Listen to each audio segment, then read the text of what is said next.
एका हाती टाळ एका हाती चिपळिया, घालिते हुंबरे एक वाहता ती टाळिया, मातले वैष्णव नटती नाना छंदे, नाही मोक्षपदी चाड भजनी आवडी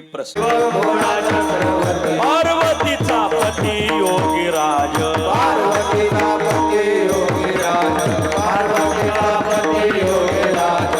तयाच्या पाया माझे दंडवत, तयाच्या पाया माझे दंडवत, तयाच्या पाया माझे दंडवत, तयाच्या पाया माझे दंडवत.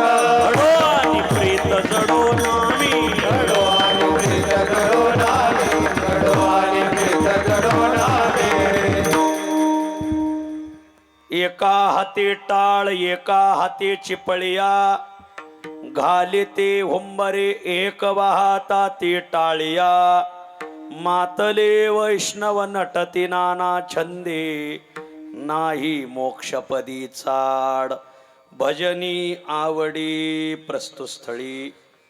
प्राप्त प्रसंगी संप्राप्त सेवेसाठी निवडलेला अभंग श्री क्षेत्र देहुनिवासी असलेले कैवल्य दानी, परंपरा अभिमानी, वैष्णवाग्रगणी, भजन शिरोमणी श्रीमंत जगद्गुरु तुकाराम महाराज महाराजांच्या अखिल विश्वाला चंद्रभागा मातेप्रमाणे पावन करणाऱ्या अभंग संहितेतील गोड असा हा अभंग आहे. प्रस्तुत अभंगात श्रीमंत जगद्गुरु तुकोबाराय हे भक्तिरसाने उन्मत्त झालेले आमचे वैष्णव वारकरी हरिदास भजन कसं करतात आणि या भजनाच्या प्रेमा खातर, भजनाच्या आवडी खातर वेळ प्रसंगी तीर्थक्षेत्रा, वेळ प्रसंगी तीर्थयात्रेला, वेळ प्रसंगी मोक्षालाही कसं डावलतात, आजच्या अभंगात तुकाराम महाराज सांगतात. विठ्ठल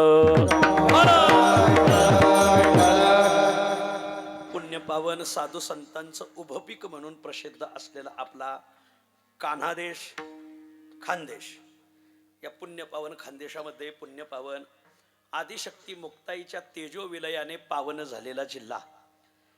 आळंदी पंढरीचे महिना वारकरी, निष्ठावंत वारकरी श्री संत जगन्नाथ बाबा अंजाळेकर वारकरी शिक्षण संस्थेचे प्रदीर्घ काळ अध्यापक राहिलेले, विश्वस्त राहिलेले आणि अध्यक्ष राहिलेले आम्हा हजारो कीर्तनकारांचे गुरुवर्य सद्गुरू विठ्ठल महाराज चौधरी उपाख्य मोठे बाबा, सद्गुरू रामदास बाबा वरसाडेकर, सद्गुरू नामदेव बाबा भामरे, सद्गुरू असे अनेक साधू संतांच्या पादस्पर्शाने कीर्तनाने धवळून निघालेला अवगुणांना जाळणारा जिल्हा जळगाव जिल्हा. आणि या पुण्यपावन जळगाव जिल्ह्यामध्ये आदर्श तालुका, कोणालाही आरे तुरे न करणारा तालुका पाचोरे तालुका.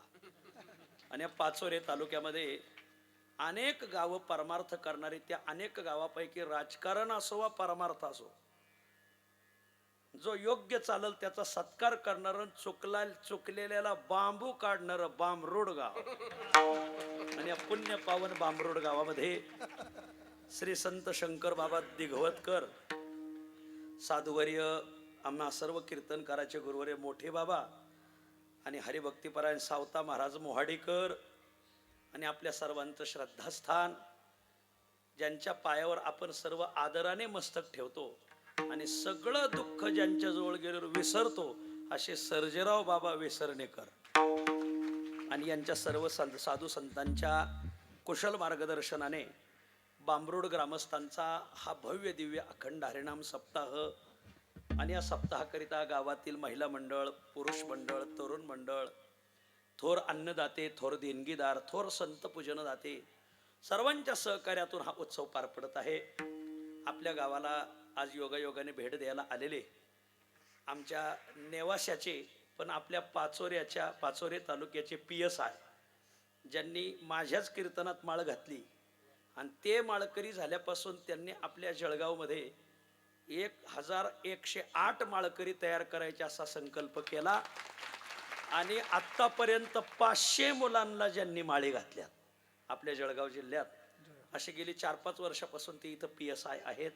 आदरणीय माझे छोटे गुरुबंधू योगेशजी गणगे PSI त्यांच्याबरोबर आपल्या चाळीसगाव तालुक्यातील एक आदर्श कीर्तनकार आणि पोलीस खात्यातील एक वरिष्ठ अधिकारी आदरणीय मोरे साहेब, माझ्याबरोबर आलेले आमच्या धुळ्यातील एक आदर्श कीर्तनकार ज्ञानेश्वर माऊली बदाने, बाकीची सगळी महाराज मंडळी, आमचे आदरणीय माऊली आहेत चाळीसगावहून आलेले, माझ्याबरोबर आलेले आमचे आदरणीय मधु आबा बोदर्ड्याचे सोनवणे, आणि आपल्या गावाला ज्यांची संगीत साथ लाभलेली आहे माझे गुरुबंधू आदरणीय अनिल महाराज, आदरणीय संदीप महाराज, आदरणीय मयूर महाराज आणि आदरणीय निम्मा महाराज.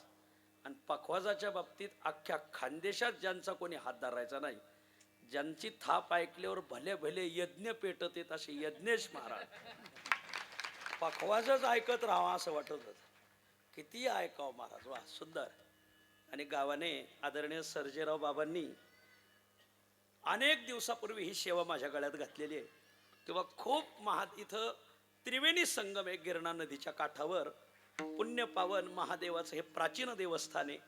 या भागात श्रद्धास्थान आहे. आणि बांबरुड गावातील तरुण मंडळ, भजनी मंडळ, गावातील सप्ताह समिती खूप चांगलं नियोजन करतात. तुम्ही ही सेवा घ्या. आणि या निमित्ताने सेवा घेतली, आपल्या दर्शनाचा योग आला. खूप जंगी स्वागत केलं तुम्ही. थेट रस्त्यावर आले, ज्या बग्गीच्या भेनं आम्ही आळंदीला पळून गेलो, तुम्ही त्याच बग्गीत आम्हाला बसवलं महाराज.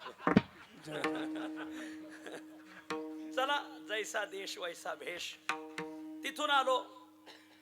गावात तरुण मंडळाने खूप फटाके फोडून स्वागत केलं. आमची महाराज मंडळीने खूप भजन केलं. तिथं महाराज भजनात स्वागत केलं. प्रसाद घेतला एका माऊलीच्या घरी.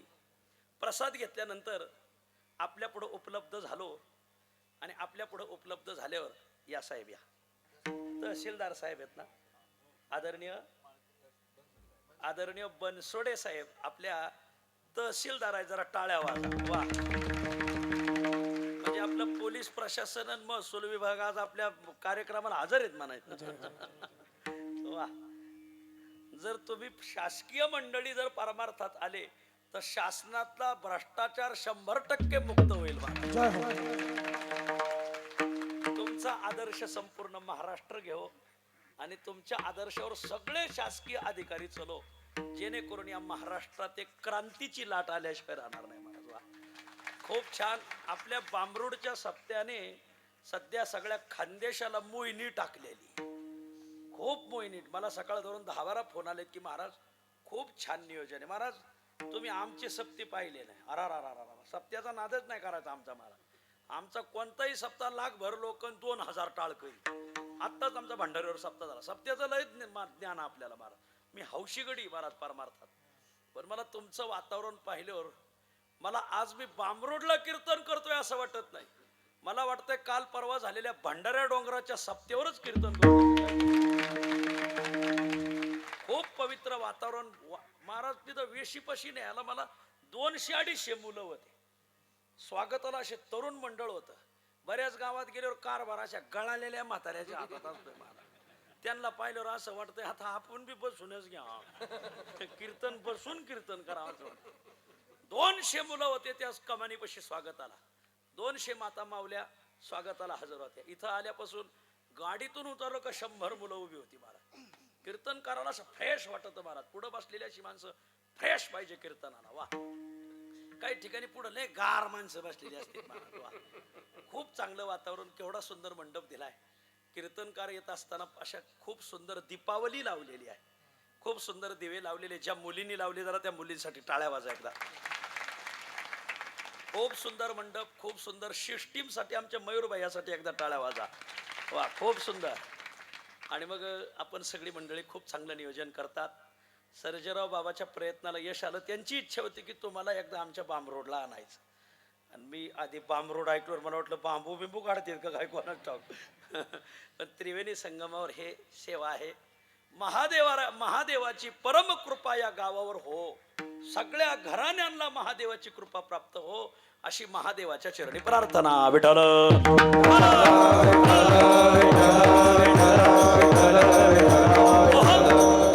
या निमित्ताने अभंग खूप गोड घेतलेला आहे. एका हाती टाळ. वेळ आहे ना तुम्हाला? यांना आपल्यातलेच काही येडे असतात, मग त्यांना सुधारायला जावं लागत त्यांना. एका हाते टाळ एका हाती चिपळिया, घालिती हुंबरी एक वाहता ते टाळिया, मातले वैष्णव नटती नाना छंदे, नाही मोक्षपदी चाड भजनी आवडी. या अभंगामध्ये श्रीमंत जगद्गुरु तुकोबाराय भक्तिरसाने उन्मत्त झालेले वैष्णव भजन कसं करतात आणि या भजनावर एवढं प्रेम, भजनाची एवढी आवड, वेळ प्रसंगी तीर्थयात्राही डावलतात आणि वेळ प्रसंगी मोक्षही डावलतात आणि भजनावर प्रेम करतात. आजच्या अभंगात तुकोबाराय सांगतात, विठ्ठल या मृत्यूलोकात जन्माला आलेल्या प्राण्याला धर्मशास्त्राने भजन आवश्यक सांगितलेलं आहे. विठ्ठल या मृत्यूलोकात आपण जेव्हापासून जन्माला आलोत, मग आपण पुरुष असो, स्त्रिया असो, महिला असो, बालक असो, मुली असो, धर्मशास्त्र सांगतं नरदेहाला आले ना, काही गोष्टी तुमच्यासाठी अनावश्यक आहेत, काही गोष्टी तुमच्यासाठी काही कामाच्या नाहीत, काही गोष्टी तुमच्यासाठी काही फायद्याच्या नाहीत, धर्मशास्त्र सांगतं. पण तेच धर्मशास्त्र सांगतं मानवी जन्माला आले ना, काही गोष्टी मात्र तुमच्या कामाच्या आहेत, काही गोष्टी तुमच्या फायद्याच्या आहेत, काही गोष्टी मानवी जीवनाला आवश्यक आहेत. तुम्ही म्हणाल महाराज अगोदर सांगितलं की काही गोष्टी अनावश्यक आहेत, आता सांगताय काही गोष्टी आवश्यक आहेत, काही गोष्टी बिनकामाच्या आहेत सांगितल्या, आता सांगताय काही गोष्टी कामाच्या आहेत, काही गोष्टी काहीच फायद्याच्या नाही असं सांगितल्या, आता सांगताय काही गोष्टी फायद्याच्या आहेत. तुम्हाला नेमकं काय म्हणायचं हे सांगा. कामाच्या का बिनकामाच्या, फायद्याच्या का बिनफायद्याच्या, आवश्यक का अनावश्यक? तर धर्मशास्त्र सांगतं काही गोष्टी खरंच आवश्यक आहेत, पण काही गोष्टी अनावश्यक आहेत, काही गोष्टी कामाच्याच आहेत, पण काही गोष्टी बिनकामाच्या आहेत, काही गोष्टी फायद्याच्या आहेत आणि काही गोष्टी बिनफायद्याच्या आहेत. मग तुम्ही म्हणाल महाराज त्या कामाच्या गोष्टी कोणत्या, बिनकामाच्या कोणत्या, फायद्याच्या कोणत्या, बिनफायद्याच्या कोणत्या, आवश्यक कोणत्या आणि अनावश्यक कोणत्या, तेवढा आज ऐकून जा. धर्मशास्त्र सांगतं मानवी जीवन जगत असताना तीन गोष्टी कोणाच्याच कामाच्या नाहीत, कोणाच्याच फायद्याच्या नाहीत आणि कोणालाही आवश्यक नाहीत. आणि धर्मशास्त्र सांगतं पाच गोष्टी मात्र प्रत्येकाच्या कामाच्या आहेत, प्रत्येकाच्या फायद्याच्या आहेत आणि प्रत्येकाला आवश्यक आहे. हो हो, मग सांगा बरं त्या तीन गोष्टी कोणत्या ज्या बिनकामाच्या आहेत, अनावश्यक आहेत, बिनफायद्याच्या आहेत, आणि त्या पाच गोष्टी कोणत्या की ज्या कामाच्या, फायद्याच्या आणि आवश्यक आहेत. एवढंच आजच्या कीर्तनातून घेऊन जा. तीन गोष्टी अनावश्यक आणि पाच गोष्टी आवश्यक. मानवी जीवनाला आल्यानंतर तीन गोष्टी टाळायच्यात आणि मानवी जीवनाला आल्यानंतर पाच गोष्टी बाळगायच्यात. त्या पाच गोष्टीतली एक गोष्ट आजच्या अभंगात आलेली, एवढं ऐकून घ्या. पहिल्या टाळायच्या कोणत्या त्या ऐका आणि नंतर बाळगायच्या कोणत्या त्या ऐका. आमची भाषा कळती ना तुम्हाला, कारण काय तुमच्याकडे बोलतात आयराणी, आमची पडली पुणेरी. अरे मग आमची भाषा तुम्हाला कळलंच असं काही सांगता येत नाही. मी थोडी थोडी आयराणी शिकू राहिलोय, पण आत्ताशी फक्त एकच शब्द शिकलोय आयराणीचा. कोणता? कानाबाना. एवढा एकच शब्द शिकलोय, त्याचा अर्थ अजून माहिती नाही मला. विचारून अनिल महाराजाकडून विचारून घेतो. मी आणखीन अभ्यास करू राहिलो. तुम्ही मला शिकले तर शिकले, हाच शब्द शिकले का पाहिला? ऐका माऊली, तीन गोष्टी अनावश्यक आहेत, टाळता आल्या तर टाळा. इथं कोण्या जातीचा असो त्याने या तीन गोष्टी टाळा. माऊली तुम्ही कोण्या भागाचे असा, एवढ्या तीन गोष्टी टाळा. मी तुमच्या मुलासारखा आहे. तुम्ही कोण्या संप्रदायाचे असा, कोण्या पक्षाचे असा, कोण्या क्षेत्रातले असा, सामाजिक क्षेत्रातले असा, राजकीय क्षेत्रातले असा, परमार्थिक क्षेत्रातले असा, शैक्षणिक क्षेत्रातले असा, औद्योगिक क्षेत्रातले असा, तीन गोष्टी सर्वेशाम लोकांनी टाळाव्या. कोणत्या तीन गोष्टी? या तीनही गोष्टीची सुरुवात प अक्षराने सुरुवात होते. प प प तीन प टाळायची आणि पाच गोष्टी अशा आहेत की त्या मिळवायच्यात. या जरूर मिळवा. कोण्या भागाच्या असा मिळवा, कोण्या शाखेच्या असा मिळवा, कोण्या संप्रदायाच्या असा मिळवा, कोण्या क्षेत्रातल्या असा या पाच गोष्टी मिळवा. कोणत्या आहेत त्या पाच गोष्टी? या पाचही गोष्टीची सुरुवात भ या अक्षराने. भ भ भ भ भ. मी तुम्हाला भलतच सांगणार नाही हा.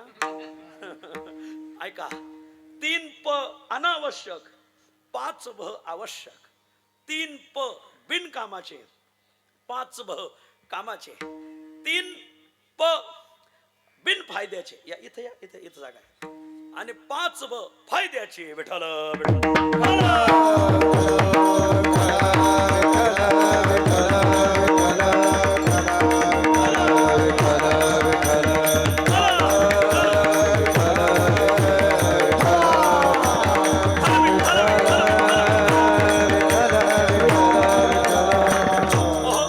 हे आमचं वाडे गुडे भजनी मंडळ आहे. मी येता येता त्याच गावाला आलो, ते माझ्या संपर्कात आहेत बऱ्याच दिवसापासून. ऐका, 3 पट टाळायचे आणि 5 भ मिळवायचे. तुम्ही म्हणाल ते 3 प कोणते जे टाळायचे? मी पदरचं सांगत नाही, आमचं धर्मशास्त्र सांगतं. धर्मशास्त्र सांगतं हे 3 पट टाळा. कोणते 3 प? प परनिंदा, प परद्रव्य आणि तिसरा प परनारी. हे 3 टाळता आले तर टाळा माऊली. विठ्ठल सगळ्यात पहिला प आहे परनिंदा. काही लोक घरच्या भाकरी खातात आणि लोकांची धुणं धुतात. हा असा, तो तसा, तो तसा, तो तसा, पण तू कसा? अरे असं नाही. लोकाची निंदा करू नये. म्हणून ते न मानिती आणि निंदा ही करू लागती. सांगे पतंग काय सहाती प्रकाशाते. ज्ञानोबा म्हणतात, ज्यावेळेस तुमच्या कर्तृत्वाची कोणाला बरोबरी करता येत नाही, तुम्हाला ज्यावेळेस लोकांना ओव्हरटेक करता येत नाही, त्यावेळेस ते लोक तुमची निंदा करायला सुरुवात होतात. माझी विनंती आहे की तुम्ही त्याला ओव्हरटेक करून जा. त्याला नाव ठेवण्यापेक्षा तुम्ही त्याची बरोबरी करा. त्याच्यासारखी तुम्ही किमया मिळवा, त्याच्यासारखी कसब मिळवा, त्याच्यासारखं कौशल्य मिळवा. पण लोकांना कौशल्य मिळवायचं नाही, कसब मिळवायची नाही, किमया मिळवायची नाही, बरोबरी करायची नाही, पण निंदा करून मात्र त्याचे पाय ओढायचे. मला धर्मशास्त्र सांगतं निंदा करू नका. धर्मशास्त्र सांगतं निंदा करणाऱ्याकडे सगळी पाप मुक्कामाला येतात. आपण केलेली पाप तर आपल्याला भोगावी लागतात, पण जी पाप आपण केली नाही तीही पाप आपल्याकडे मुक्कामाला येतात. ज्ञानोबा वर्णन करतात, क्रूर ग्रहाची जैसी मांदी मिळे एकेची राशी, येती निंदका पाशी अशेष ही पापे. एवढी माझ्या माऊलीची उभी घेऊन जा. जे पाप तुम्ही केलंय ते तर तुम्हाला भोगावंच लागणार. अवश्यम एव भोक्तव्यम कृतम कर्म शुभाशुभम. धर्मशास्त्र सांगतं ते केलेलं कर्म तुम्हाला भोगावं लागणार की जे तुम्ही केलंय. पण जे तुम्ही केलं नाही तेही तुमच्या माथ्यावर येऊन बसणार. कधी? परनिंदा केल्यामुळं. आणि म्हणून माऊली एवढी टाळता आली तर टाळा, पण परनिंदा केली का ती पाप आपल्या घरी मुक्कामी येतात. येती निंदका पाशी अशेष ही पापे.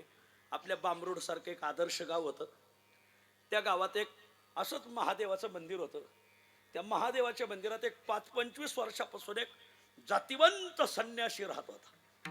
आणि एक टाइम जेवायचा, फक्त एक टाइम, दुपारी 12 वाजता, परत दुसऱ्या दिवशीच 12 वाजता, परत तिसऱ्या दिवशी 12 वाजता. गाव भाविक होतं आपल्या बांबरूड सारखं. मग गावातल्या सगळ्या महिला, सगळ्या माऊल्यांनी सांगायचं, बाबाजी, आता सगळ्या मुली सारख्याच होत्या, बाबाजी उद्या मी भाकरी घेऊन येते तुम्हाला, बाबाजी उद्या मी पोळी घेऊन येते तुम्हाला, बाबाजी परवा मी डबा घेऊन येते. प्रत्येक घरातला डबा त्यांना लावलेला होता. एक अशी आजीबाई थोडी शेतात राहत होती.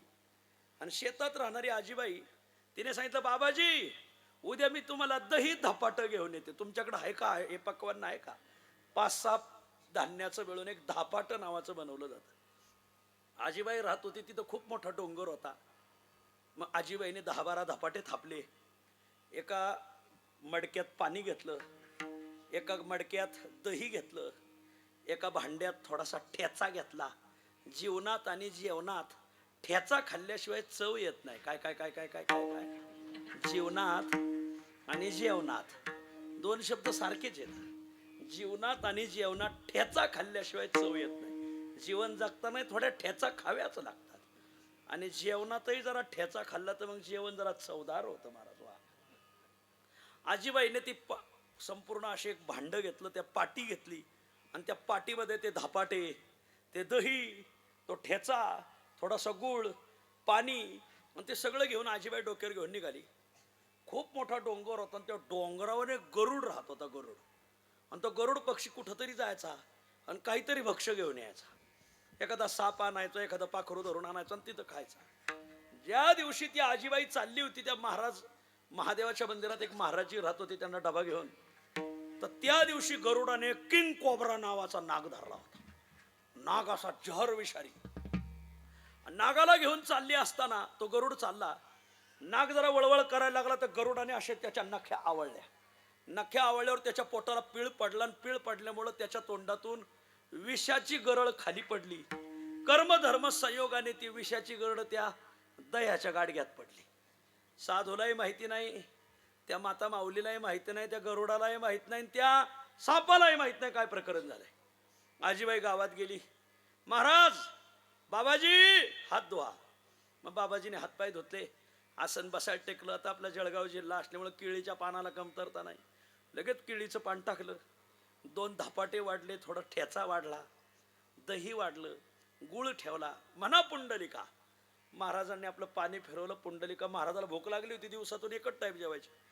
आणि त्या दह्यामध्ये विष होतं हे महाराजाच्या लक्षात आलं नाही, आजीबाईच्या लक्षात आलं नाही. महाराजांनी ते विषाचं भोजन खाल्लं. ते किंग कोब्रा नागाचं विष होतं. ते 5 मिनिटात शरीरात हा हा म्हणता पसरलं का त्यांना घाम येऊ लागला, मळबळ होऊ लागली, वांत्या होऊ लागल्या आणि सगळं अंग निळं पडलं, काळं ठिकर पडलं. पांडुरंगा धाव! आणि साधूने प्राण सोडून दिला. साधू हत्या झाली.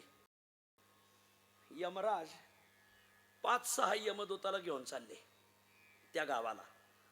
मग ही साधूची हत्या कोणाच्या माथी मारायची? एक यमदूत म्हणला, यमराज विष त्या नागाचं होतं, या नागामुळे साधू मेला, हे साधू हत्येचं पाप त्या नागाच्या माथी मारा. यमराज म्हणले, अरे बाबा, त्याच्या पोटाला पीळ पडला म्हणून त्याच्या तोंडातून गरळ बाहेर पडली. ज्याच्या मागं इडी लागती तोच बोलता होतो, तसा बोलता होता बाबा. त्याच्या पोटाला पीळ पडला म्हणून त्याच्या मुखातून गरळ बाहेर पडली. नाग दोषी नाही. खाली साधूचं जेवण चाललं हे नागाला काय माहिती? त्याची ते स्वभावता प्रकृती स्वभावाने त्याच्या मुखातून ते गरळ पडलंय. नाग दोषी नाही. मग दुसरा यमदूत म्हणला, मग यमराज स्वामी, हे साधू हत्येचं पाप या गरुडाच्या माथी मारा. साधूचं जेवण खालून चाललंय, हे गरुडाच्या लक्षात यायला पाहिजे होतं ना. यमराज म्हणले, बाबा रे, ह्या पर्वतावर गरुड कित्येक दिवसापासून राहतोय, तो रोजच इथून साप घेऊन जातो. आज साधूचं जेवण खालून चाललंय, हे गरुडाला तरी काय माहिती? गरुड सुद्धा या हत्येचा दोषी नाही. मग तिसरा यमदूत म्हणला, असं करा, हे साधू हत्येचं पाप या म्हातारीच्या माथ्यावर मारा. बरी घरी होती, साधूला जीव घालायला निघाली. म्हणजे कशाला निघाली? म्हणले, हे म्हातारीनेच साधू मारला. यमराज म्हणले, अरे असं साधू संत जीव घालणं हे काय पाप आहे का?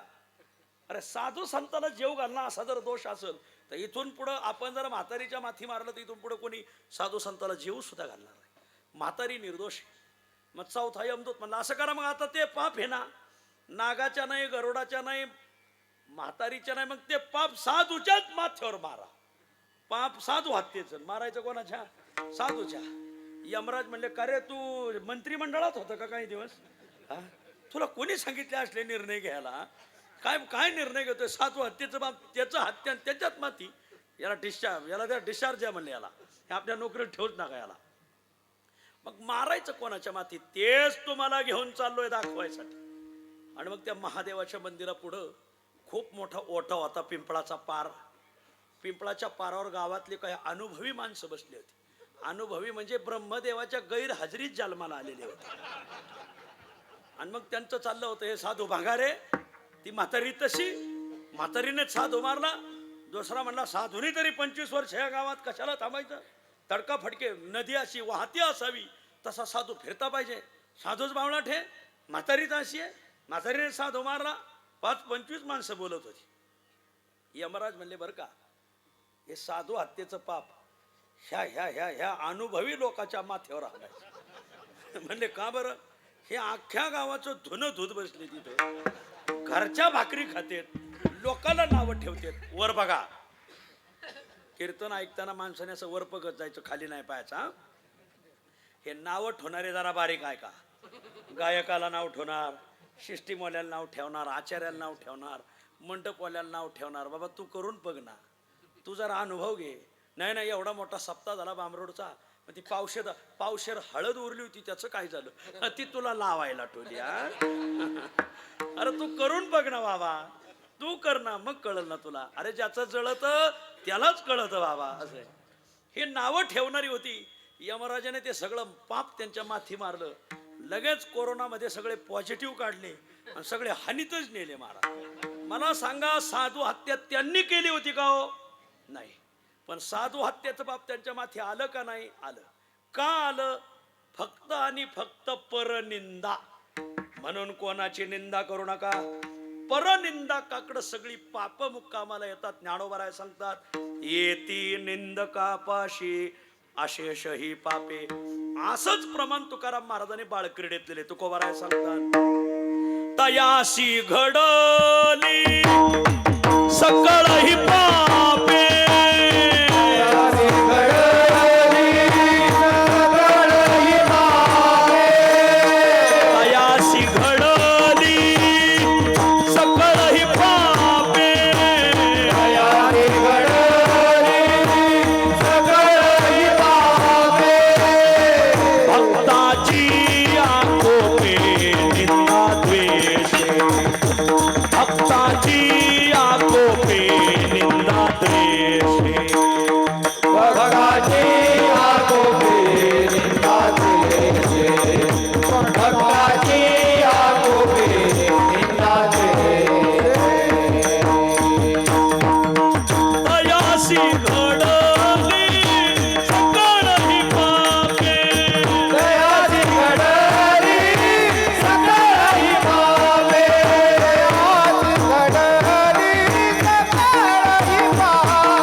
सप्त्यातून घरी घेऊन जा.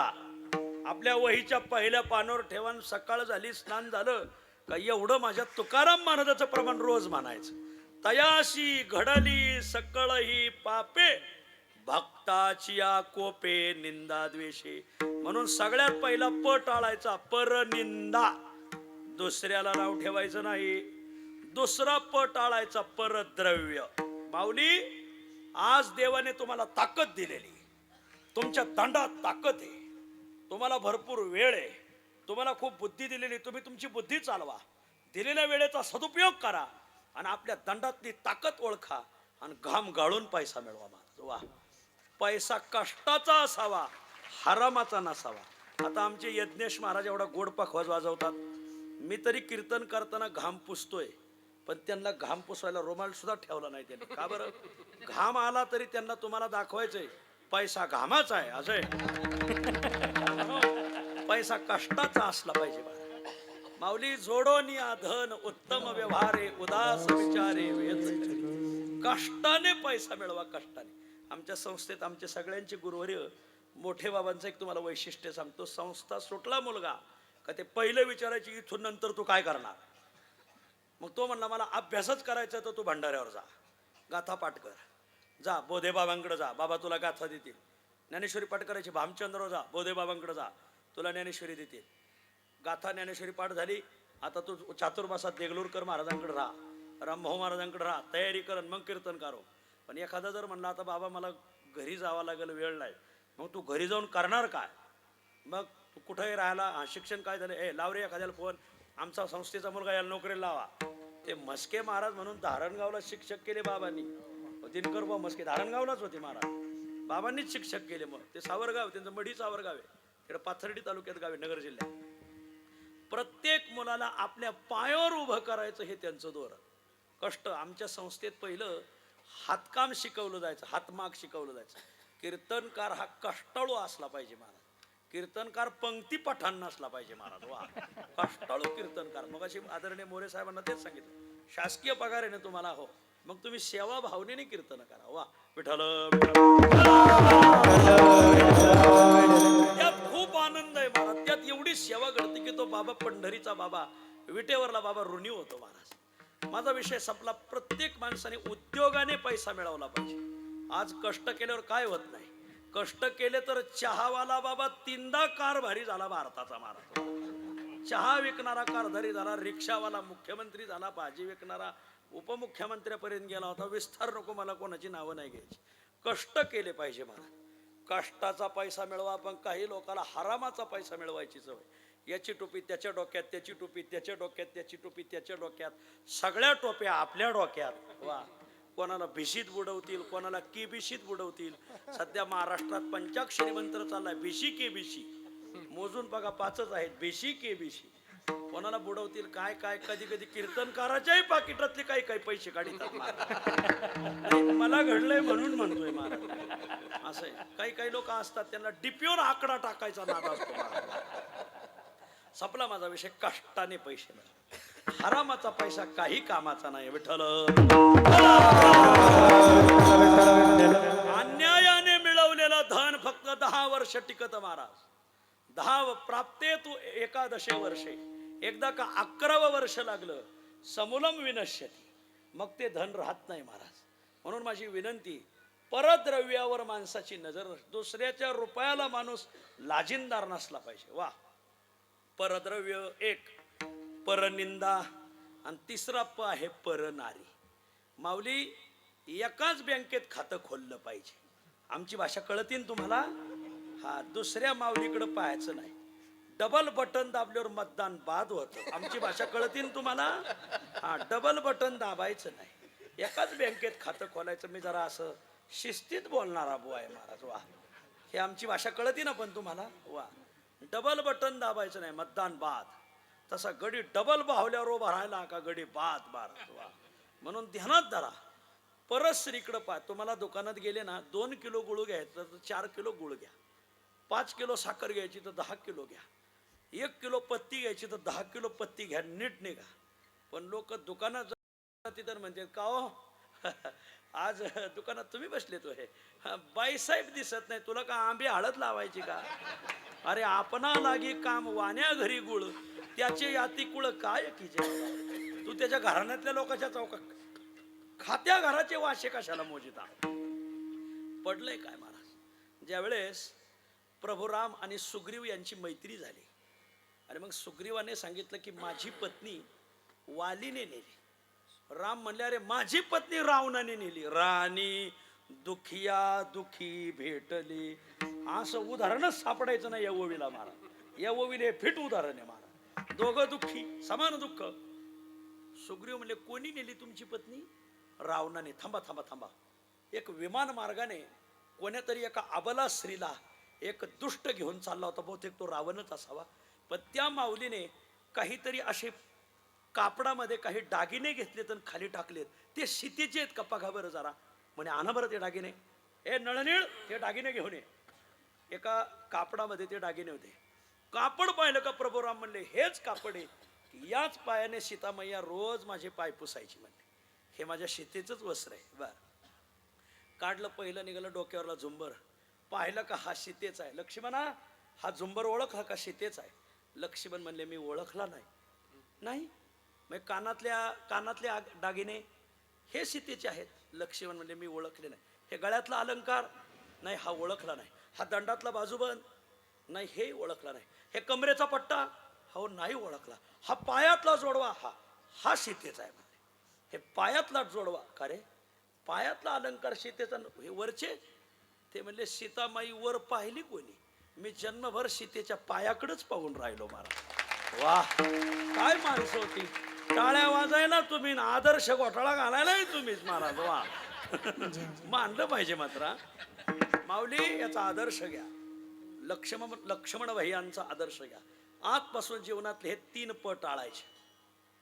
परनिंदा, परदारा, परद्रव्य, परान्मुख, गंगाबृते कदा आगत्य माम अयम पावयिष्यती. या श्लोकाचा एक अर्थ सांगतो तुम्हाला, मजा या. 3 प पासून जो प राहतो गंगा प होण्यासाठी त्याचा प पाहते. काय काय काय काय काय काय काय 5 झाले. 3 प पासून जो प राहतो गंगा प साठी त्याचा प पाहते. पाहतेचा एक तर प कळाला गाड्या तुम्हाला. 3 प कळाले. परनिंदा, परद्राव्य, परदारा. 3 प पासून जो प राहतो म्हणजे परान्मुख राहतो. गंगा प साठी म्हणजे पावन होण्यासाठी त्याचा प पाहते म्हणजे पंथ पाहते. विठ्ठल गंगा सुद्धा आपली वाट पाहते. या 3 प पासून बाजूला राहायचं. आजपासून कोणाची परनिंदा करायची नाही, कोणाच्या द्रव्यावर नजर ठेवायची नाही, कोणाच्या माऊलीकडे पाहायचं नाही. विठ्ठल इथं 2 पोलीस अधिकारी बसलेत आमचे योगेश भैयान मोरे साहेब. ते म्हणतील असे कीर्तनकार जर असले तर आम्ही रोज कीर्तनाला येऊ का? त्यांचं निम काम मी करू राहिलोय ना. हेच गिरायक त्यांना सरळ करावं लागत येतं. वा, काय धर्मशास्त्र सांगतंय हे सांगणारी माणसं राहिली नाही. आणि हे सांगणारे जे लोक कीर्तन ठेवत नाही. विठ्ठल हे ऐका माऊली, हे तुमच्या जीवनात कलाटणी देणार आहे. हे घेऊन जा, आपल्या गाठी बांधा. तुमच्या 8 पिढ्या पुढच्या सुखीला लागतील. महाराज 3 प टाळायचे. महाराज आता टाळायचं कळालं, ते बाळगायचंय, ते जवळ करायचं. ते 5 भ कोणते एवढं ध्यानात धरायचं. कोणी विचारलं उद्या कालच्या महाराजांनी काय सांगितलं? 3 प टाळायचे, 5 भ मिळवायचे. आता एवढे 5 भ कोणते? मी तुम्हाला भलतच सांगायला उभा राहिलेलं नाही. 5 भ कोणते? धर्मशास्त्र सांगतं भेषजम भुवनम चैव भोजनम भजनम तथा भयम च भकारा पंच मानवानाम आवश्यकाः. धर्मशास्त्र सांगतं या 5 गोष्टी मानवी जीवनाला आवश्यक आहे. सगळ्यात पहिला भेषज. भेषज म्हणजे औषध. माऊली, एक तर रोगच होऊ नये, आणि रोग झाला तर तिथून पुढे औषधाला विसरू नये. विठ्ठल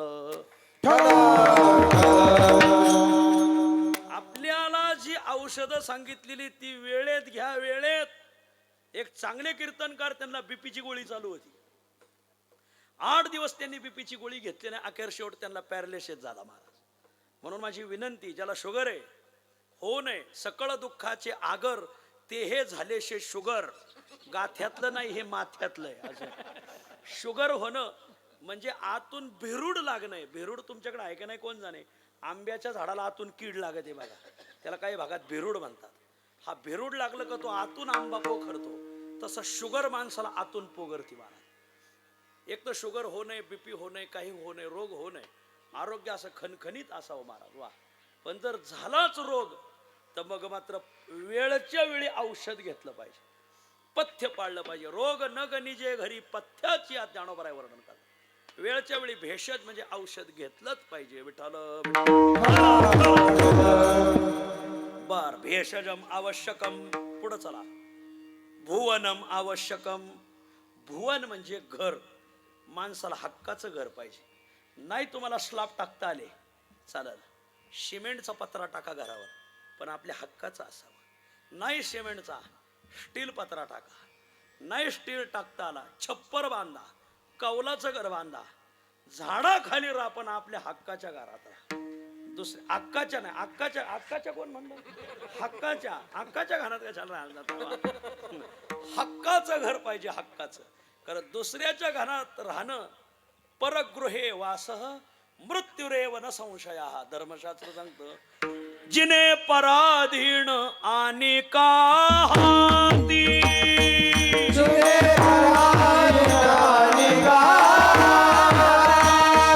दृढ पाशी बहु बांधलो संचिती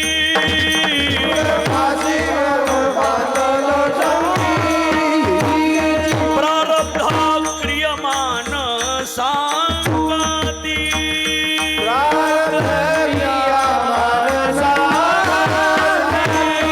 भोवंती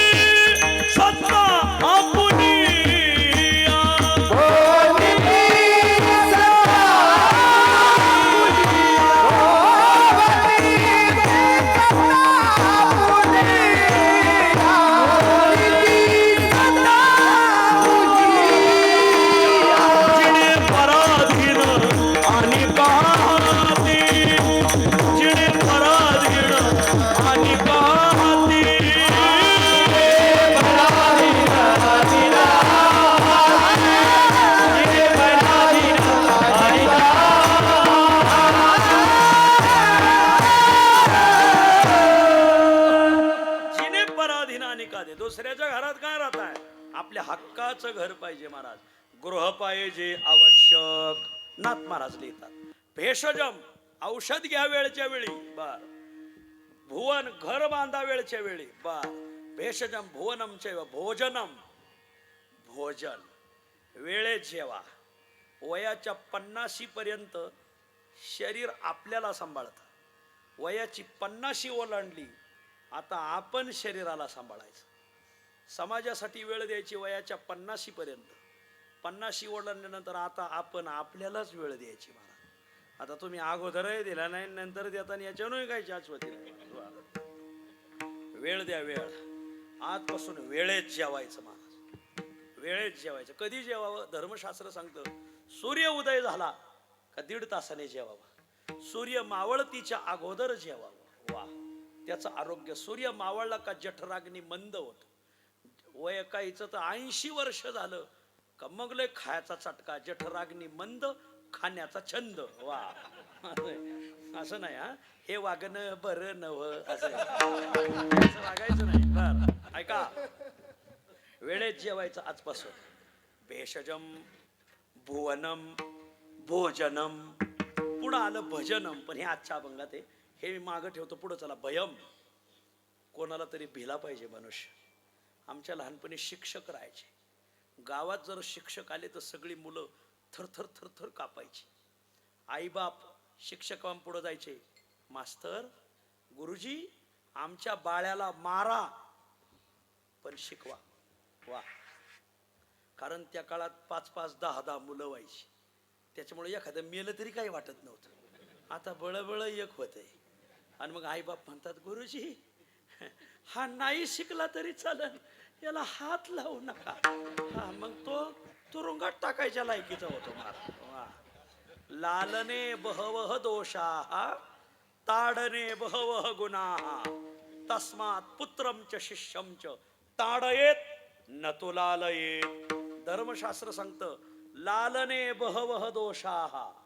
तुम्ही लय लालन पालन करत बसले, माझं अच्चड, माझं बच्चड, माझं छकुड, ते बरोबर कीर्तनातून कोणाची तरी चप्पल उचलून नेतोय मला. वा, लय लालन पालन करत बसले का ते डोक्यावर बसते. ताडने बहवह गुणाः, वा, मर्दनम गुणवर्धनम. असं आहे, ठोकले का गुणवत्ता वाढती. यक्षुदंडाः तिलाः सेवकाः कांता हेम मेदिनी तांबूलम दधी चंदनम मर्दनम गुणवर्धनम. असं आहे, ह्या गोष्टी ठोकल्याशिवाय गुणवत्ता वाढत नाही. कोणत्या गोष्टी ठोकाव्यात? इक्षुदंडाः. इक्षुदंड म्हणजे ऊस. ऊस तुम्ही महिनाभर घरात ठेवा, तुम्हाला रस देणार नाही, पण त्याचं तुम्हाला मर्दन करावं लागेल. तोच ऊस जर तुम्ही चरखात घातला मर्दन केलं तर त्याच्यातून गोड रस येतो. मर्दनम गुणवर्धनम. इक्षुदंडाः. तीळ, तीळ तुम्ही 100 दिवस घरात ठेवा, तेल देणार नाही, पण ते रगडले तरच तेल देतात. मर्दनम गुणवर्धनम. वा, सूत्रच आहे. सेवकाः, काही कामगार ठोकल्याशिवाय नीट काम करीत नाही. बर, तिथं दुसरा शब्द आहे पण मी हा ठेवला. या इक्षुदंडाः तिलाः सेवकाः कांता. कांता म्हणजे पप्याची आई. मी आपल्या जळगावचं नाही सांगत हा, मी मध्य प्रदेशातलं सांगतो. मग तुम्ही मला जळगावचं कधी? मी मध्य प्रदेशला गेल्यावर सांगणार आहे. कांता पत्नी, पत्नी मर्दनम गुणवर्धन. कांता हेम, हेम म्हणजे दागिना. सोनं, सोनं, सोनं तुम्ही जोपर्यंत तापत नाही, त्याला ठोकत नाही, तोपर्यंत त्याची गुणवत्ता वाढत नाही. सोनं केसा इतकं बारीक होतं बरं का महाराज. सोनं केसा इतकं बारीक होतं, इतका सूक्ष्म धातू आहे सोनं, म्हणून तर त्याला किंमत आहे आज. हेम मेदिनी, मेदिनी म्हणजे पृथ्वी. जमीन नांगरल्याशिवाय गुणवत्ता चांगलं, दुसरं पीक चांगलं येत नाही मला. तिचं मर्दन करावं लागेल. मर्दनम गुणवर्धनम. कांता हेम मेदिनी तांबूलम. तांबूल म्हणजे विडा. पानाचा विडा चावल्याशिवाय रंगत नाही. वा, तांबूलम. दधी, दही घुसळल्याशिवाय लोणी देत नाही. वा, आणि चंदनम, चंदन घासल्याशिवाय सुगंध देत नाही. तसं भयम, आपण कोणाला तरी भिलो पाहिजे. आपल्याला कोणाची तरी शिस्त पाहिजे महाराज. वा, आमच्या लहानपणी शिक्षकांना माणसं भ्यायची, मुलं आईला भ्यायची, बापाला भ्यायची. हे तुझी आई आली, आई आली, मुलं असे चिंगाट पडायचे महाराज. आईच म्हणते आता हा पिऊ द्या, पिऊ द्या त्याला, त्याला काय होतं, पिऊ द्या, पिऊ द्या. म्हणजे वा, राजे महाराजे बी पियत होते. चांगले आहे ग बाई, चांगले. असं सांगितल्यावर काय व्हायचं महाराज? वा, असं नाही. हा, हे ध्यानातच धरायचं महाराज. भयम, कोणाला तरी मनुष्य भिला पाहिजे. विठ्ठल कोणाला भ्यावं? शंकराचार्यांनी प्रश्न विचारलाय, उत्तर शंकराचार्यांनी दिलंय. संध्याकाळी झोपताना ज्याच्याकडे स्मार्ट मोबाईल आहे, मी सांगतो ती गोष्ट पाहताल का मोबाईलवर? कोणती? संध्याकाळी गेल्यानंतर युट्यूब चॅनलवर जा, नाही तर मग गुगलवर जा. गुगलवर गेल्यावर एक प्रश्न, मी सांगतो ते वाक्य टाका. काय? शंकराचार्य रचित प्रश्नोत्तरी नावाचा ग्रंथ आहे. काय? प्रश्न उत्तरी म्हणजे प्रश्नोत्तरी.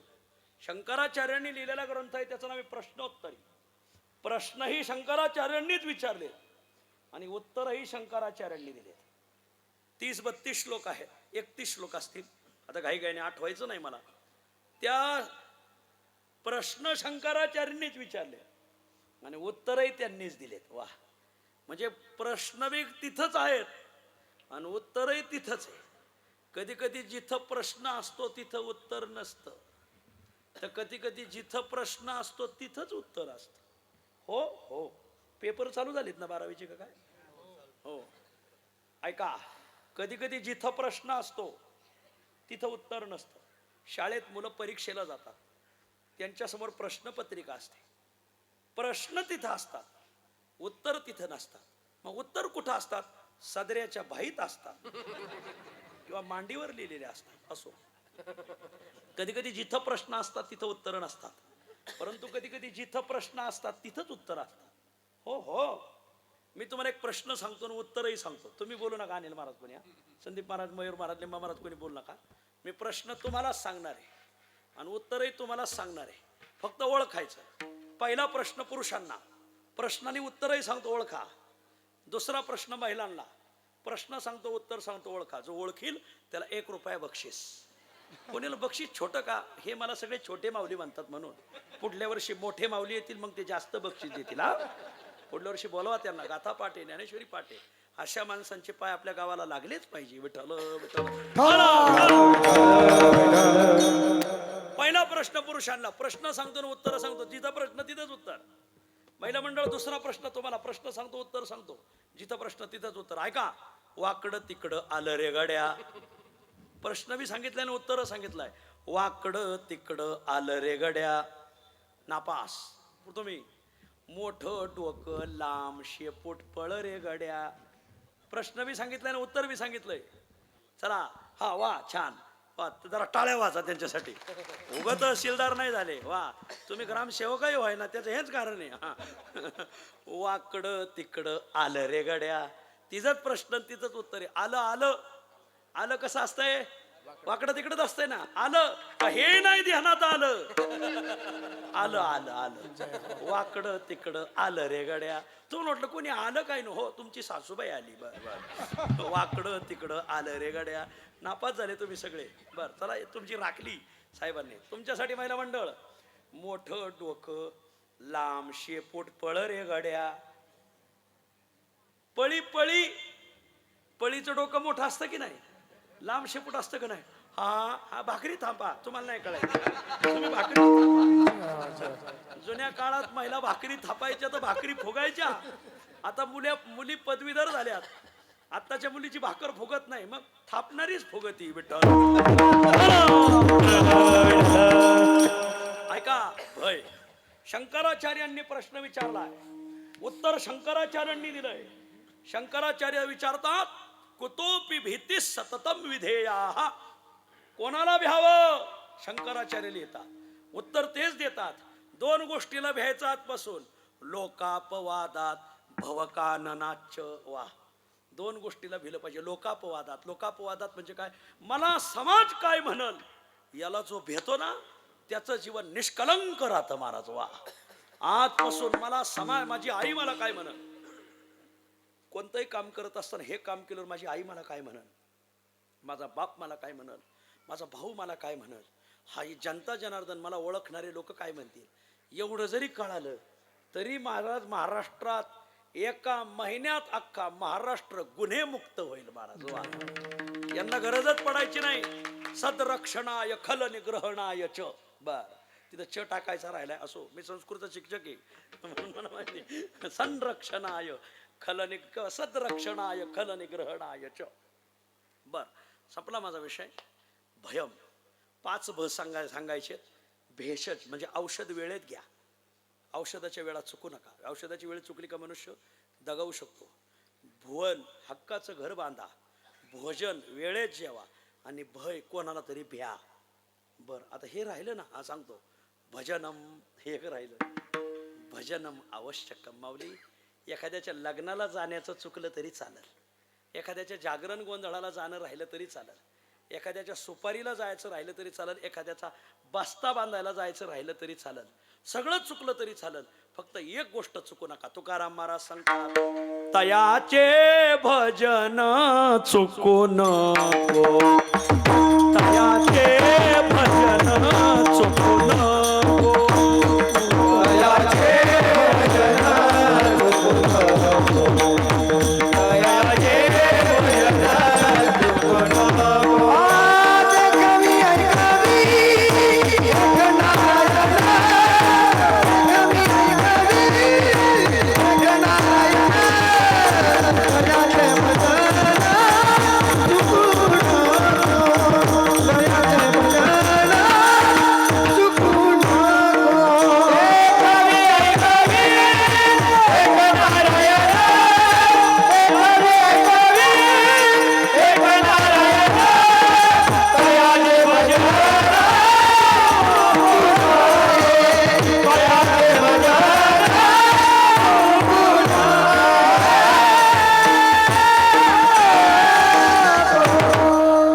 देखवी ऐकवी एक नारायण. आज त्याच्यामुळं आपण पाहतो. त्याने जर त्याची यंत्रणा काढून घेतली आणि मनुष्य मेला तर लोक म्हणतात, बघा ना, तुम्ही माझ्याकडे डोळे केलेत पण मला का पाहिना. डोळे असतात पण देवाने त्याची यंत्रणा काढून घेतलेली असते. महाराज वा, मी काय म्हणते ते ऐका ना. आता काय ऐकायला ते राहिलेत का, आता गेले ना त्या. त्याच्यामुळं आपण पाहतो, हे विसरू नका. येणे क्षते शृणोतीदम जिघ्रती व्याकरोती च. वा, उपनिषदामध्ये आलंय. 10 उपनिषद आहेत आपल्या भारताच्या वाट्याला. खूप ज्ञान आलंय. जरा वाचा वाचा माऊली वाचा. ज्याच्यामुळं आपण पाहतो, शृणोती ऐकतो, जिग्रती सगळंच. ज्याच्या देखवी ऐकवी एक नारायण. तयाचे भजन चुकू नको. संपला माझा विषय. आणि म्हणून काही चुकलं तरी चालेल, भजन चुकू नका. आपल्या गावात सोमवार असेल तर गावातल्या काही मंडळीने महादेवाच्या मंदिरात येऊन भजन केलंच पाहिजे. गुरुवार असेल दत्तात्रयाच्या मंदिरात भजन केलंच पाहिजे. शनिवार असेल मारुतीरायाची आरती झालीच पाहिजे. तुम्ही म्हणाला अनेक देव का सांगितले. माणसं एका गुणाची नाही म्हणून अनेक देव. हिंदू धर्मशास्त्रात अनेक देवता ही संकल्पना का. काही धर्मात आमच्या वेळेला एक मुलगा होता, आमच्या वर्गात होता. तो म्हणला, का हो, तुम्हारे धर्म में बहुत भगवान है, हमारे धर्म में एक ही है. म्हणलं, बाबा बहुत अनेक का मानले. त्याचं कारण अनेक तऱ्हेचे लोक आहेत. मग सात्विक जर माणसं असतील तर त्याच्यासाठी सात्विक देवता येतात. तमोगुणी असतील तर तामस देवता येतात. आणि रजगुणी असतील तर त्याच्यासाठी रजगुणी देवता मांडलेल्या आहेत. म्हणजे जसा हे बघा, एक औषध सगळ्याला लागू होत नाही माऊली. एक जर औषध सगळ्याला लागू झालं असतं तर गल्लोगल्ली मेडिकल भरलीच नसती. हो, एकच औषध ठेवलं असतं महाराज. एक औषध जसं एका रोगाला नसते, अनेक रोगांना अनेक औषधं, तसे अनेक उपासक म्हणून अनेक देवता. म्हणून माऊली भजन घडलं पाहिजे. थोडंसं भजनाला जोर द्या माऊली. आपल्या गावचा 25वा आहे ना, माझी विनंती, पुढल्या वर्षी 26वा आहे. एक वर्षभरात एक 26 मुलं अशी तयार करा की पुढल्या वर्षी ते धोतर घालून टाळ घेऊन उभे राहिले पाहिजे. असं आपल्या गावातल्या मुलांना घडवा माऊली. तर झालंय काय, आपण पुढच्या पिढीला संपत्ती दिली, फक्त संस्कृती द्यायलात आपण. या भारताला एक संस्कृती. आज जगात असा देश नाही की ज्या देशात या भारताची काहीतरी संस्कृती सापडत नाही. जगात कुठेही उत्खनन केलं का पहिलं हिंदू धर्माचंच सापडतं मला. त्या एक इस्लाम धर्माचा देश आहे, मला घाईघाईने आठवायचं नाही, खूप मोठा देश आहे. आणि त्या देशाच्या नाणं जे आहे ना, चलनाचं नाणं, त्या चलनाच्या नाण्यावर नोटीवर एका महादेवाच्या मंदिराचा फोटो आहे मला. हो, एक महादेवाच्या मंदिराचा फोटो आहे. अख्खा देश इस्लाम धर्मी आहे. इंडोनेशिया काय, आता मला आठवायचं नाही त्या देशाचं नाव. एक काहीतरी देश आहे, त्या देशाचा जसं आपल्या भारताच्या चलनाच्या नाण्यावर आपल्या महात्मा गांधींचा देश, महात्मा गांधींचं प्रतीक आहे, तसा एक देश आहे, इस्लाम देश आहे, संपूर्ण इस्लाम राष्ट्र आहे. मग त्यांना विचार का तुमच्या नाण्यावर महादेवाचं जगात एक नंबरचं मंदिर आहे त्यांच्या देशात. ते म्हणले इथं पूर्वी हिंदूच राज्य करत होते म्हणले, पण आम्ही बांध लोटल्यामुळं तुम्ही बाहेर निघून गेले. असो संपला माझा विषय माऊली. आणि म्हणून भजनम आवश्यकम. थोडासा वेळ द्या. सकाळी स्नान झालं, आपल्या घरात एक जागा अशी देवघराची असावी. बऱ्याच घरात देवाला देवघर नाही, मला दादल्या नको ग बाई. घरात एक खोली स्वतंत्र पाहिजे, त्याच्यात असं बेस्टपैकी चंदनाचं देवघर पाहिजे, त्यात पांडुरंगाची मूर्ती पाहिजे, रुक्मिणीची मूर्ती पाहिजे, ज्ञानोबरायचा फोटो पाहिजे, तुकोबरायचा फोटो पाहिजे. रोज त्यांची देवपूजा झाली, रोज गाथा उघडायची, एक 10-20 पानं गाथेची रोज वाचत जायची, 10-20 पानं ज्ञानेश्वरीची रोज वाचत जायची. जगात एक नंबरचं तंत्रज्ञान या विजेचा शोध माझ्या माऊलीने लिहिला आहे. विजेची निर्मिती पाण्यापासून होती. उदकाचे नि आवेशे प्रगटले तेज लखलखित दिसे, तये विजू माझी असे सलील काही. 3 मजली घरं असावी ही माऊलीची संकल्पना. लोकसंख्या वाढल, लोक घरं बांधत बांधत कुठं जातील, याकोर एक घर असावं. याकोर ज्ञानोबराय म्हणतात, सांगे वात वर्ष आतप धरे, आयशी अमृत छायाची जरी पुरे, तरी त्रिमाळिके धवळारे का धवळारा म्हणजे घर. 3 मजली घरं का बांधावी. वा. ज्ञानोबराय म्हणतात, का समर्थाचे पंक्ती भोजने तळिल्या वरिल्या म्हणजे डबल घर. वा. डबल घर संकल्पना माऊलीची. वा. ज्ञानोबराय म्हणतात, सूर्य स्थिरे आणि पृथ्वी फिरते, हा सिद्धांत माऊलीचा आहे. ज्ञानोबराय सांगतात की आपल्याला वाटतं सूर्यच फिरतो. लोक म्हणतात सूर्य उगावला, सूर्य मावळतीला गेला, सूर्य माथ्यावर आला. अरे माथ्यावर सूर्य नाही आला, पृथ्वी त्याच्या कक्षेत गेलेली सध्या. वा. सूर्य फिरत नाही, पृथ्वी फिरते. ज्ञानोबराय सांगतात, विठ्ठल जैसे न चालता सूर्याचे चालणे. ज्ञानोबराय वर्णन करतात. वा. ओदो असतोचे प्रमाणे जैसे न चालता सूर्याचे चालणे. सूर्य चालत नाही पण लोकांना तोडतो, सूर्य फिरतो. वा. ज्ञानोबरायचे आळंदीला आले ते एक पुस्तक विकत घ्या, ज्ञानेश्वरीतील विज्ञान. आळंदीला आल्यावर आमच्या वारकरी शिक्षण संस्थेत या. सद्गुरू मोठे बाबांनी खूप वेळ देऊन ती संस्था मोठी केलेली आहे. महाराज विठ्ठल. आज जी संस्थेची नवी इमारत तुम्ही पाहताय, त्या नव्या इमारतीचे जनकच बुवा आहेत सद्गुरू मोठे बाबा. असं आहे. खूप खूप मोठं काम आहे. ते सांगायला की नाही, मी सांगायला गेलो मला दिवसही पुरायचा नाही. मला ऐका, मला हे तिथं संस्थेत आले ते एक पुस्तक विकत घ्या. श्री संत ज्ञानेश्वर आणि प्लेटो. प्लेटो एक फार मोठा पाश्चिमात्य तत्वज्ञ होता. मग मामासाहेबांनी त्याच्या तत्वज्ञानाचा अभ्यास केला आणि ते जे तत्वज्ञान सांगितले ते आमच्या ज्ञानेश्वरीतच पहिलं कसं आलंय हे मामाने पटवून दिले. कधी आलं तर वाचा, ते ग्रंथ वाचा.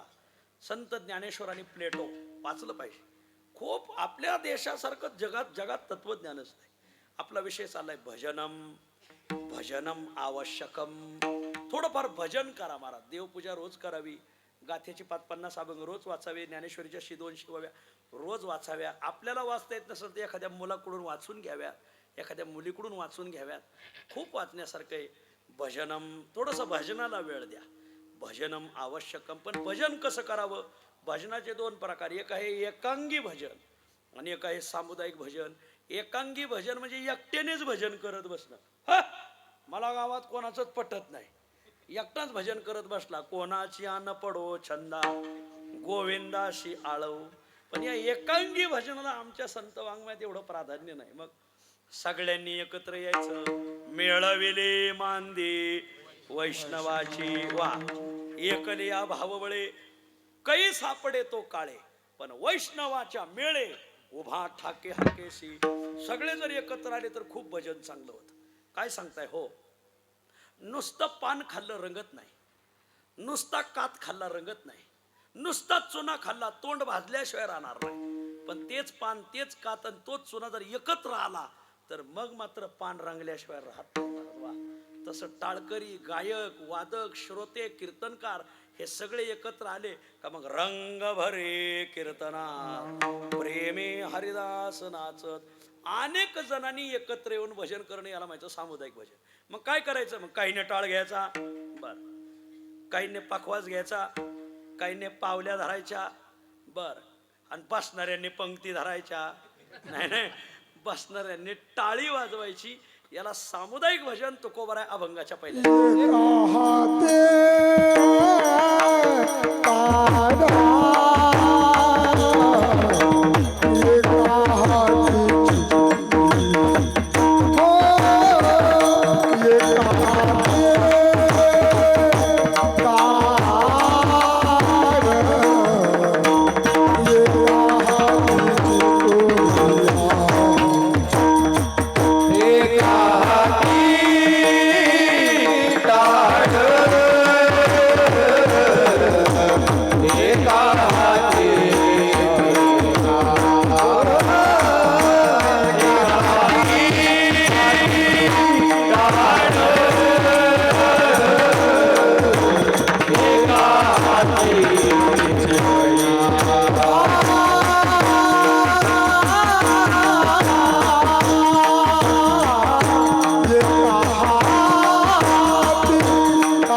किती काही तर बसल्या बसल्या नुसतेच बघत येतं.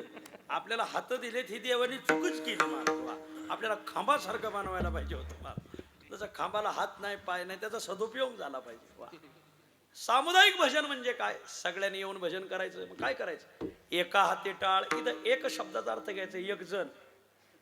काहींनी टाळ घ्यायचे, एका हाती चिपळ्या, काहींनी चिपळ्या घ्यायच्या, घाली ती हुंबरी.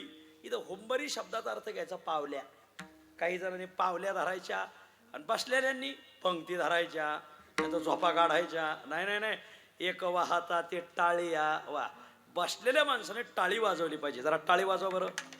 रामकृष्णारी रामकृष्णारी रामकृष्णारी रामकृष्णारी रामकृष्णारी रामकृष्णारी रामकृष्णारी. वा, अशा जरा मोकळ्या टाळ्या वाजा जरा. असे काही काय टाळ्याच वाजित नाही. काही वाटतं टाळी वाजल्यावर बायको काय म्हणत, ती का ज्याला काय म्हणती. आणि म्हणून वाहता ते टाळ्या. गोरोबा काकांचे हात तुटले आणि नामदेव महाराजांचं कीर्तन पंढरपुरात चालू. नामदेव महाराजांनी सांगितलं हात वर करा, टाळी वाजा. सगळेजण हात वर करून टाळी वाजत होते, पण गोरोबा काकाला हात नव्हते. गोरियाच्या मना संकोच वाटला, कर नाही मजला टाळी वाहता देवा. मला जर तुम्ही हात दिले असते तर मी किती भजन केलं असतं. भक्ताचा महिमा वाढवी श्रीपती, कीर्तनी गोरिया प्रति कर आले. गोरा थोटा भजन करी, कर फुटले वरच्यावरी त्यांच्याच वाङ्मयातले शब्द आहेत. गोरोबा काकांचे हात तुटले होते, पण त्या थोट्या हाताने भजन करत होते. थोट्या हाताने भजन करता करता हात फुटले, म्हणून बसलेल्या कीर्तनात बसलेल्या माणसाने टाळी वाजवायची अजिबात कमतरता करायची नाही.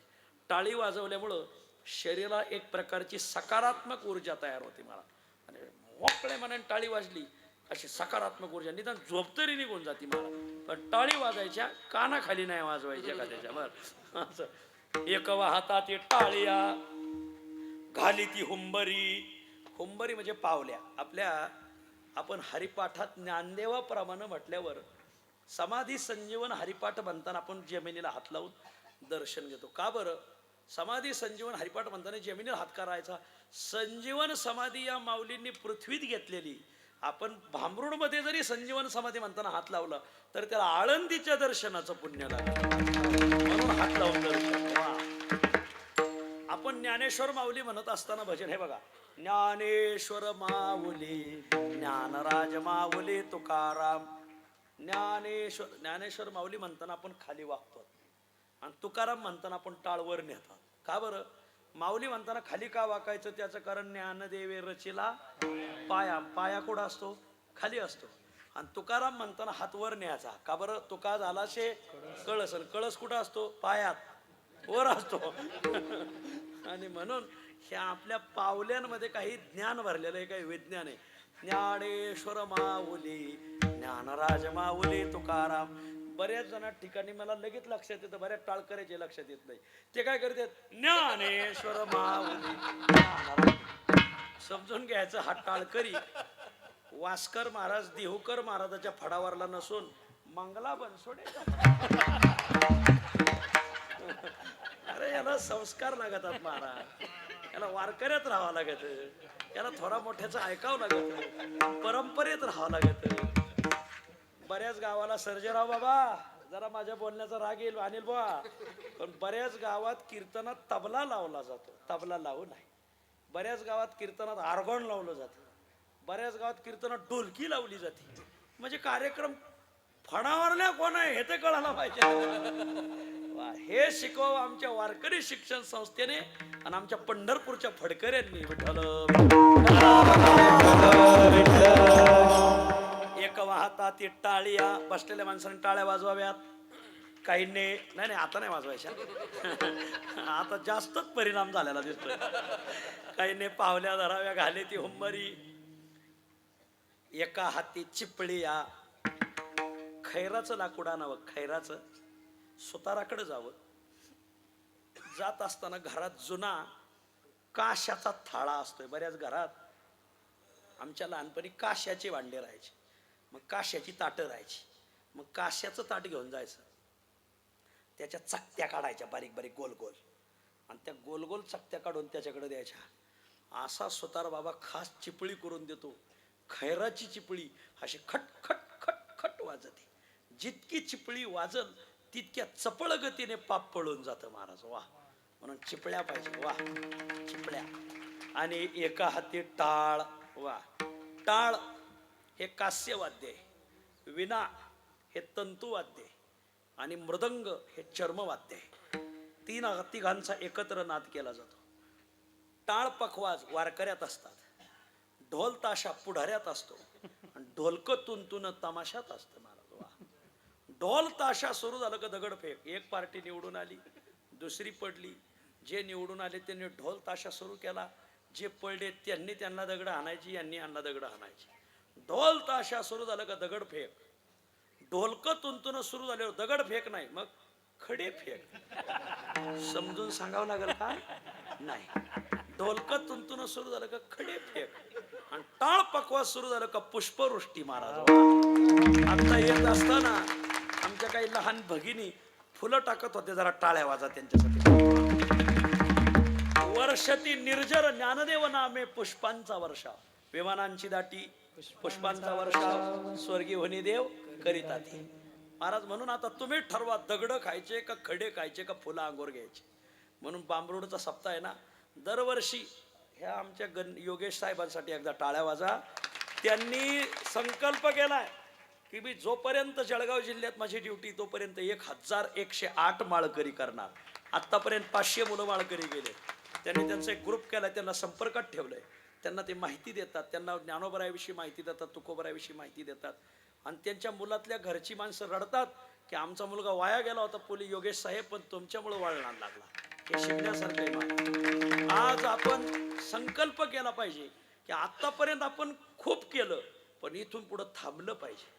जीवनाच्या पूर्वार्धात काय करायचं, जीवनाच्या उत्तरार्धात काय करायचं हे जर कळतच नसेल तर त्याला माणूस म्हणण्यात मजाच नाही माणूस. आणि म्हणून जीवनाचे डोळे उघडा माऊली. आता एका माऊलीने माळ घातली, ते म्हणजे माझ्या मुलालाही माळ घालायची, म्हणजे आईने हे संस्कार लावायचे. माझी आई रोज घरात ज्ञानेश्वरी वाचायची, म्हणून माझं नाव ज्ञानेश्वर ठेवलं. आणि ते ज्ञानेश्वर नाव ठेवल्याचा फायदा माझ्या आईला झाला, मी कीर्तनकार झालो. मला मी तिकडंच उभा राहिलो असतो, कुठं जेडपी, पंचायत समिती, आमदार, कुठं तरी डोकं लावलं असतं. आणि म्हणून माझी विनंती तुम्हाला, हे संस्कार महत्वाचे आहेत. टाळ एका हाती टाळ, एका हाती चिपळी आहे घाली ती हुंबरी, एक हाताती टाळ्या मातले वैष्णव नटती नाना छंदे. मातले, मातले कसं लिहिलं इथं? मातले, पण हे दारू पिऊन नाही मातले, हे पैशाने नाही मातले. मग भक्ती सुखे जे मातले,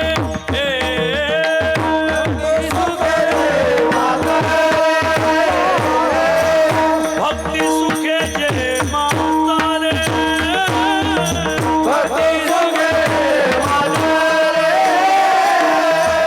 ते कळी काळा शूर झाले, ते कळी काळा शूर झाले.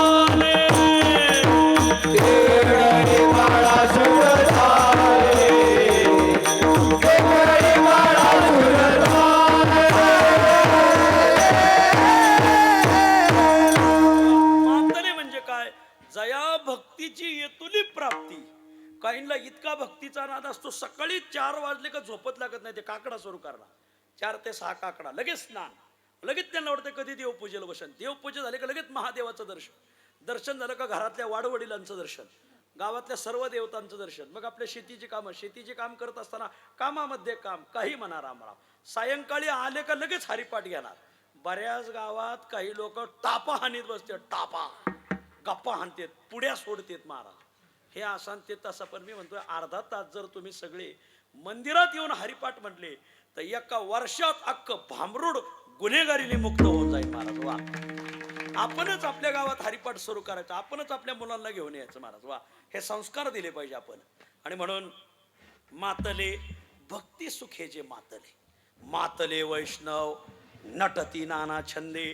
नटायचा आपल्या, आता हे बघा यांनी सगळ्यांनी पांढरे कपडे घातले, नटले बघा. वा, नटायचं, मुद्दाम नटायचं. तुम्ही जर कोकणात गेले तर कधी मजा पहा. कोकणात आपल्या नंतर परमार्थ आला यज्ञेश महाराज, आपल्या खूप नंतर. आत्यांचे आपले सप्ते 50-100 वर्षाचे. काही लांबकानीला मी गेलो होतो, लांबकानीला धुळे तालुक्यात.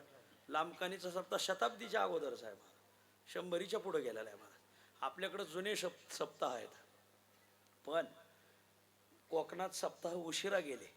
पण त्यांनी नियम केलाय, प्रत्येक घरातला मुलगा हरिपाठाला आलाच पाहिजे आणि धोतर घालून आला पाहिजे. नटती, मग कोकणातले मुलं धोतर घालणार. येताना ते पॅन्टवर येतात तिथं, पण तिथं आले का पिशवीत कपडे राहतात त्यांच्या, लगेच पिशवीतलं धोतर घालणार, शर्ट घालणार, टोपी घालणार, कंबर बांधणार, खूप हरिपाठ खेळणार. नटती. वा, मी नाही एवढा नियम लावला अजून. आमचे बरेच कीर्तनकार बिगर धोतरावाल्याला टाळ घेऊ देत नाही. माझा नियम धोतराचा नाही. मग कापड घालून आले हेच लय झालं, तसे आले नाही बरं. म्हणून ऐका, पण पाळलं पाहिजे माऊली. खरं सांगा, आपण कोकणस्थ मंडळीचा आदर्श घेतला पाहिजे. धोतरच घातलं पाहिजे, नाही धोतर तर दगडापेक्षा इट मऊ. या नाही पांढरे कपडे, हा खैरे भांडे घालायचे नाही अजिबात.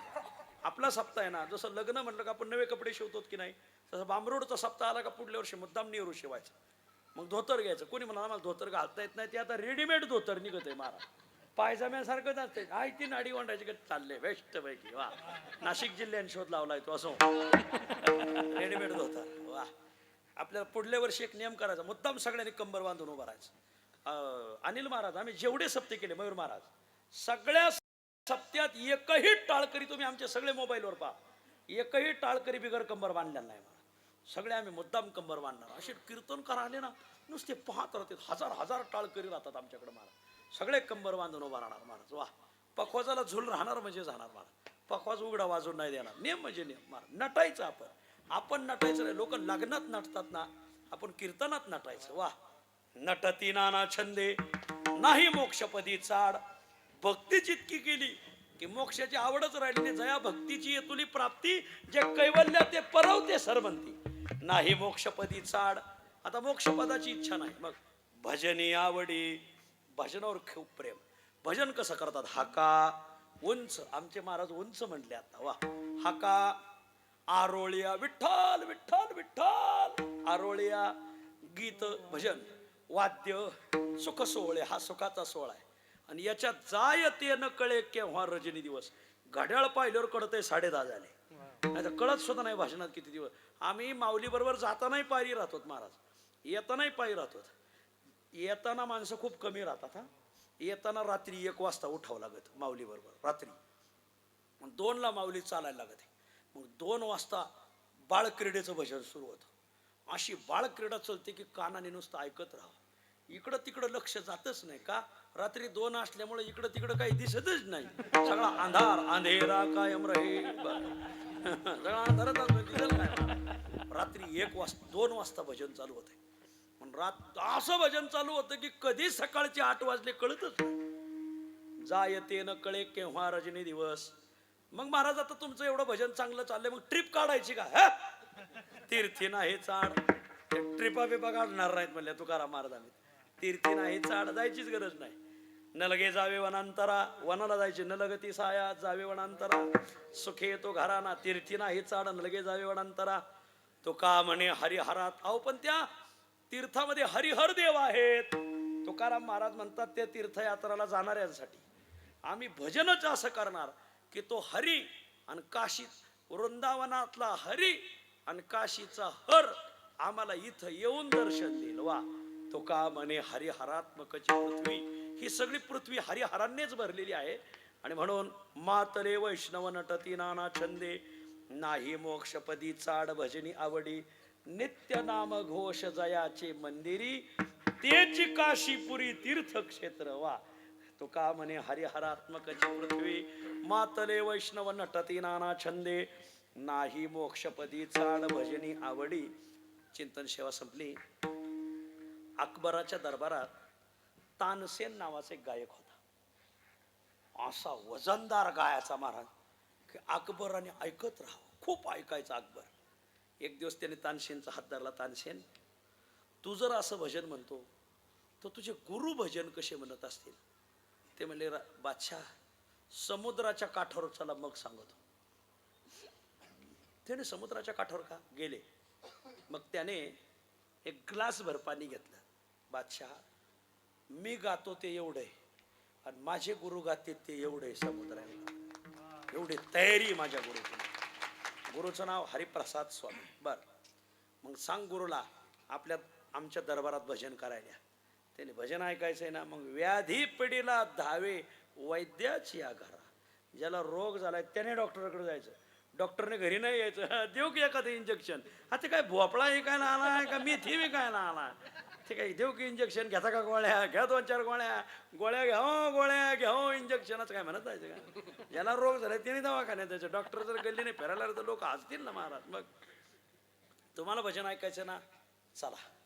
गेले. त्या दिवशी तानसेनच्या गुरुने थाप टाका राग बसंत गायला होता. तो का म्हणे हरीच्या दासा. असा राग बसंत गायला की आपोआप झाडांना पालवी फुटली महाराज. बादशाने तर तोंडात बोट घातलं. काय तयारी. हा राग गातोय तो झाडाला पालवी फुटली. दुसऱ्या दिवशी परत जायचं ऐकायला. हे ऐकायला मी पुन्हा येईन, मी पुन्हा येईन, मी पुन्हा येईन असं बादशाह म्हणला. मी नाही. दुसऱ्या दिवशी बादशाह परत आला. त्या दिवशी त्याने पटदीप गायला होता. श्री गुरु सारी खा असता पाठी राखा नाचू कीर्तनाचे रंग. असा पटदीप गायला ना महाराज की सगळ्या आग्रा शहरातले दिवे आपोआप लागले. अरे वा, पटदीप. तिसऱ्या दिवशी गेले, राग मेघ मल्हार. आता राग म्हणून नाही दाखवत, मेघ मल्हार गायला तर धो धो धो धो पाऊस पडला. राजा तो चाट झाला. वा. चौथ्या दिवशी गेले, राग जनसंमोहिनी गायला. जनसंमोहिनी जर गायला तर माणसं असे मोहित होऊन राहतील. हो, कीर्तनकार असाच राहतो, टाळकरी असाच राहतो, पखवाजा असाच राहतो, तुम्ही श्रोते असेच राहता. म्हणूनच मी म्हणलो नाही का तुम्ही असे खांबासारखे राहिले असते. राग जनसंमोहिनी, जनसंमोहिनी राग गायला लोक असे मोहित झाले. आणि मग बादशाने हात धरला तानसेनचा. तानसेन, तुझे गुरुजी बसंत गातात तर पल्लवी फुटली, मेघ मल्हार गायला तर पाऊस पडला, जनसंमोहिनी गायले तर लोक मोहित झाले, पटदीप गायला तर दिवे लागले, मग तूही गातो असं का होत नाही? तानसेन म्हणला, गुरु बादशाह, मी पैशासाठी गातो आणि माझे गुरुजी पांडुरंगासाठी गातात. देवाची चाडे आळवावे देवा, ओस देह भावा पाडोनिया. मयूर महाराज, काल आमच्या कीर्तनात एकाने कलावती राग गायला तर ऐकणारे 2 माणसं लीलावती रुग्णालयात ऍडमिट करायला. गायक म्हणा. परवा एक जण चाल म्हणायला आला ना, अशी आलाप म्हणत होता, तोंड मोठं केलं तोंडच मिटाना. तेवढ्यात तोंडात एक चिमणी गेली ना, अंडे घेऊन पिलं घेऊन बाहेर आले. अरे तोंड मिटाणार काय गायन हे काय मान. राग वरती करून या तोंडन हाका मारितो उदंड, राग आळवितो नानान गातो काय ते कळे ना. आता काय कर, टाळ मृदंग पश्चिमेकडे, माझे गाणे दक्षिणेकडे. काय काय अर्थ आहे का त्याला काही? आणि म्हणून भजन काय ताकद आहे भजनात. परत नाही मोक्षपदी चाड भजनी आवडी, मातले वैष्णव नटती नाना छंदे, नाही मोक्षपदी चाड भजनी आवडी. जरा मोठ्या प्रेमाने पांडुरंगाचं भजन करा. विठोबा बोला बोला माऊली माऊली माऊली.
सेवा संपली.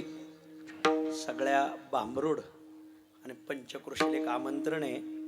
चालू वर्षामध्ये ज्ञानोबरायाला अवतार घेऊन 750 वर्ष पूर्ण होतात. सप्तशतकोत्तर सुवर्ण महोत्सव आहे माऊलींचा. संत शिरोमणी सावता महाराज बरं का माऊली, सावता महाराजाला अवतार घेऊन 775 वर्ष. कारण सावता महाराज हे ज्ञानोबरायांना 25 वर्षाने वडील होते हे विसरायचं नाही. सावता महाराज म्हणजे जुने संत. तर सावता महाराजाला यावर्षी अवतार घेऊन 775 वर्ष, सप्तशतकोत्तर अमृत महोत्सव. संत नामदेव महाराज, संत जनाबाई यांना समाधी घेऊन 675 वर्ष पूर्ण होतात. षष्ठशतकोत्तर अमृत महोत्सव.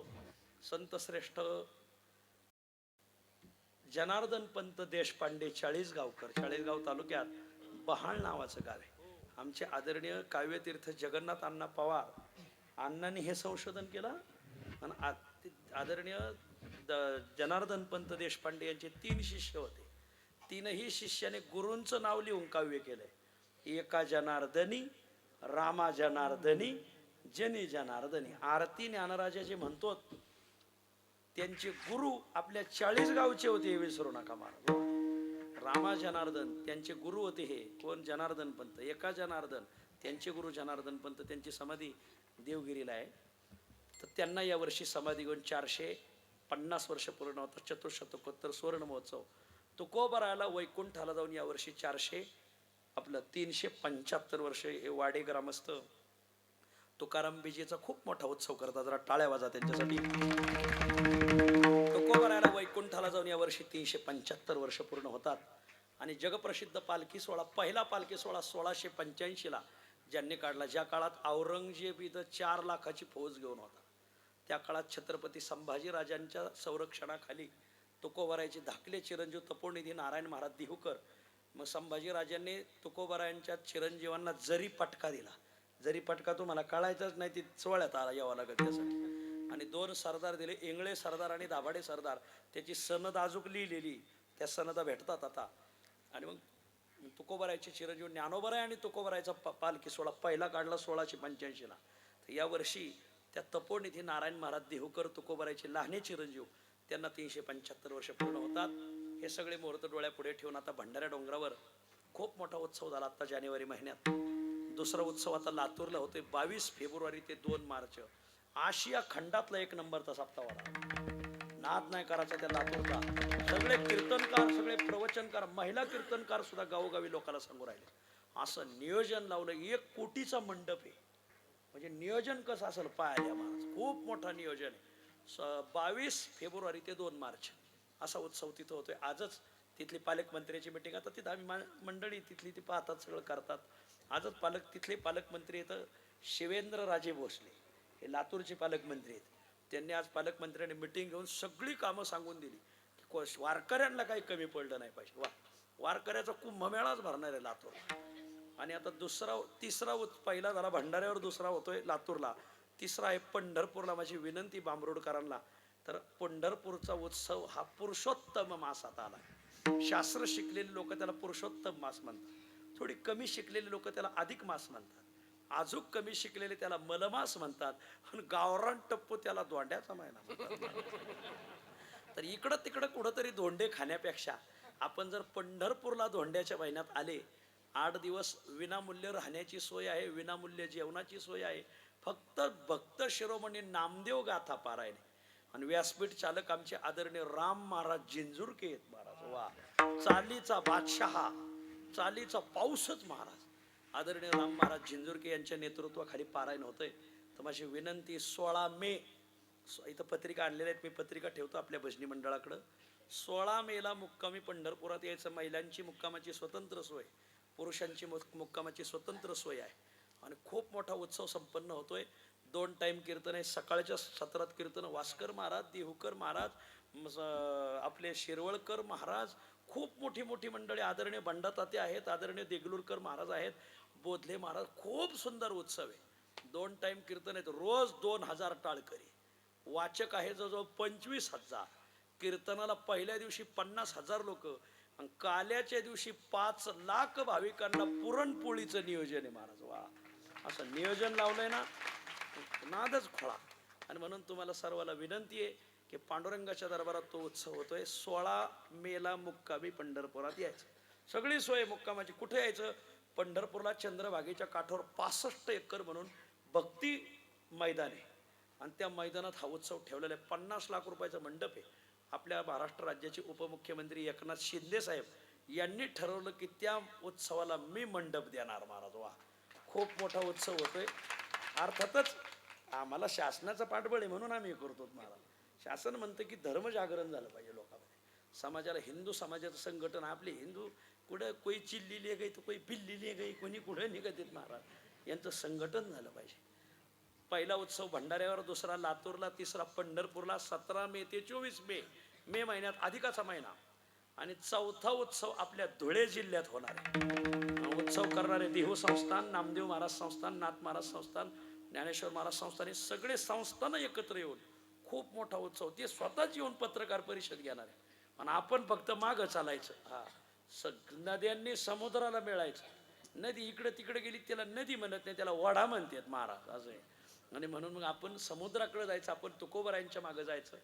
कोण्या महाराजांच्या मागं जाण्यापेक्षा तुकोबरायांच्या मागं जायचं. कालच आदरणीय माणिक महाराज मोरे, शिवाजी महाराज मोरे, पुरुषोत्तम महाराज मोरे, रामदास महाराज मोरे यांनी 2 दिवसातच चाललं होतं त्यांचं यायचं. काहीतरी कामं निघाली, परत ते येऊन पत्रकार परिषद घेणार आहे. खूप मोठा उत्सव धुळ्याला होणार आहे. तारीख तेच जाहीर करतील. थोडी तारीख जाहीर व्हायची राहिलेली आहे.